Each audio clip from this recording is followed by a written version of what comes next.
Welcome to Church and State with Dave Pellowe. This week I'm exceptionally privileged to be chatting via internet video with Katy Faust. Katy, whereabouts in America are you? I'm on the West Coast. I'm in the great city of Seattle, where there's a Starbucks on every corner, and that's how I like it. Very good. Yes, coffee fan. I've got my coffee, so we will be just relaxing and enjoying this chat. I'm a big fan of the work that you do. Guys, Katy Faust is the founder of Them Before Us, the world's only charity focused on the rights of children to be raised by their own parents wherever possible, trying to make sure that kids get to know their mum and dad. Now, Katy, you were introduced when you were on Late Line on the ABC in Australia as being raised by lesbians. Can you tell me about that? Was that an accurate description, and how does that affect your work today? Yeah, thanks. I try to be really careful anytime I'm talking about my family and to make sure that descriptions are accurate. And that wasn't. I actually ended up writing Late Line after that and saying, can we just put a footnote somewhere saying that even after my parents divorced, my dad was still involved in my life, and both of my parents raised me. And obviously they had bigger fish to fry at that point. But no, a more accurate statement is, after my parents divorced, I split time in the home of my mom and the home of my dad, and continued to have a relationship with both of them, which is great because I really needed both of them. And I spent a couple paragraphs in the amicus brief that I wrote for the Supreme Court talking about the distinct impact that my dad had on my life and how it was irreplaceable because dads do something for kids that moms don't do. So I needed both of them, and they both were very amicable and were able to make sure that I had a relationship with both of them even after they split.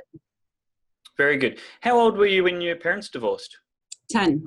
Okay. So yeah, that's coming into that critical time in every child's life, male or female, when their dad becomes significantly more important than he was in the earlier years. Yeah. And the good thing is that I remained very close to both of my parents throughout my childhood. So that was a total win. Awesome. Well, that's something to be grateful for. Now, tell me about Them Before Us, and start, if you will, with the step before that, where you were actually running the website or organization called Ask the Bigot. And why did you change the name, and then tell us all about Them Before Us? Yeah, the blog was just me talking, right? And me talking about really like it was kind of born in an angry moment. Like suddenly the president evolved on marriage, and then everybody was free to play the bigot card. Now that we've got the president, we can go get those nasty traditional marriage supporters. And what I heard from them was that there's no good reason to support traditional marriage except for hatred, bigotry, phobia, or indoctrination. And the reality is that I'd been working with kids, either in the context of adoption or working with youth for so long, and I'd never met a kid who lost a relationship with their mom or dad who didn't experience significant long-term pain because of it. And so when I heard the gay marriage lobby talk about kids not caring who they're raised by, right, and knowing full well that no child comes to a same-sex marriage without experiencing significant brokenness, so that's kind of what got my blood boiling a little bit was, don't pretend like there isn't loss involved for kids if they're raised by two moms or two dads. And so I felt like the gay lobby was bringing kids into the debate, but not fairly representing them. And then also a little bit of angst with the Christian community who, from what I heard, was not doing a good job of holding on to that really tough balance of grace and truth.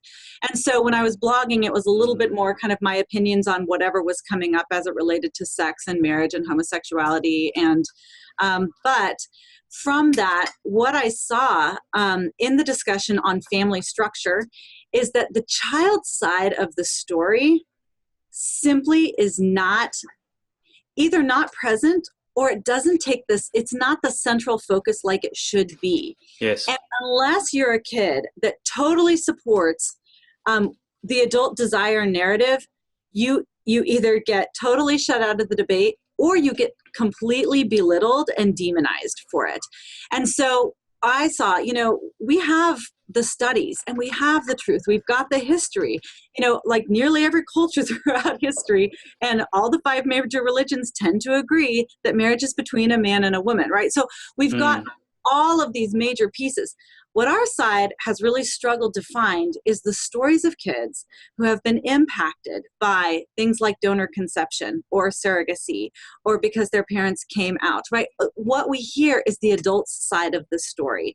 And there really isn't a safe platform for kids. And so one of the reasons why we started Them Before Us is to unite adults, right?